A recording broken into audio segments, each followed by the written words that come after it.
पुगाउनेछौँ। हामी एक दिन अवश्य पनि जुन पनि क्षेत्र होला, हामी जहाँ विदेश जाला, विदेश गएर पनि म एउटै कुरा भन्छु, म पनि एक दिन विदेश जाने नै छु।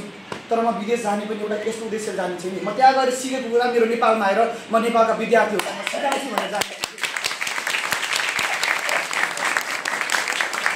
किनभने म त्यहाँ नगएर पनि हुने त केही होइन। अहिले मेरो एउटा खुसीको खबर पनि हो, मेरो काठमाडौँ जाने एउटा समानता फाउन्डेसनमा मेरो नाम पनि निक्लिसकेको छ त्यहाँ पढ्न जानको लागि। तर मलाई यति गाह्रो भएको छ कि यहाँबाट म कसरी त्यहाँ जाउँ। मेरो 2 वर्ष 3 वर्षको लागि मैले कसरी यहाँबाट एकदमै सबै मेरो मनका व्यक्तिहरूलाई, मेरो मम्मीलाई तर कुरा गर्न पाउलो मैले, तर मेरो यो साथीहरूलाई, मेरो अभिभावकहरूलाई जसले मलाई पढाउनु भयो, म कसरी छोडेर जाऊँ भने मेरो यति 3 दिन जति भयो मैले राम्रोसँग खाना पनि खाएको छैन। यही कुरा सोचिरहेको छु, के गरौँ यही मात्रै लागिरहेको छ भित्रबाट, यही मात्रै लागिरहेको छ। तर म यति प्रे गरिरहेको छु कि मैले असल डिसिजन लिन सकूँ। अनि एकदमै प्रकारले मेरो उद्देश्य नै यही हो। हामी उद्देश्य सबैको